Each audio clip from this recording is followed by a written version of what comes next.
Ginger 咧就係我08年喺香港成立嘅。Ginger 咧其實係一個 T-shirt 品牌，咁有咩特別咧？就係我哋希望咧利用 T-shirt 呢個渠道去推廣香港嘅設計文化。咁我哋就營運緊4間實體店同埋一個網店嘅。以前同而家嘅推廣方法好大分別。我記得最初10幾年前我哋開嘅時候咧，都會用到主要係雜誌啊、電視啊呢啲媒體去做嘅。咁而家主要都係集中喺 social media 上邊，為咗確保我哋所有衫嘅質素咧，咁多年嚟咧，車衫啦、買布啦、印衫啦，都係我哋自己安排生產嘅。咁所以我哋好多時咧都要匯錢上大陸。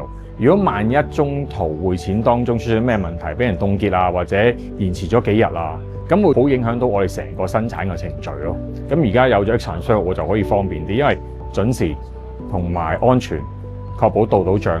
我最主要係用緊嗰個結匯嗰個服務嘅。咁同埋 X-Transfer 有個好就係咧，我可以24小時喺網上面操作。咁我上面嘅供應商，我呢一刻同佢講，基本上佢幾分鐘後就收到，咁方便好多咯。第一有個客戶經理跟你，咁有咩事咧，我即刻問到佢。同埋我記得開戶嘅時候，佢就好快幫到我手，唔使我摸嚟摸去。咁同埋 X-Transfer 咧，我就唔使去 check 匯率，因為 X-Transfer 個匯率本身比較好，解決咗我呢10幾年嚟嘅問題。因為以前匯錢真係覺得好頭痛。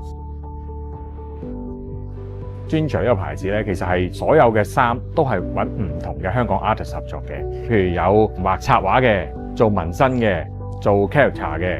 另外我哋印刷方面咧都會特別啲嘅，譬如好似呢件咁啦，係我哋好signature嘅 item 啦。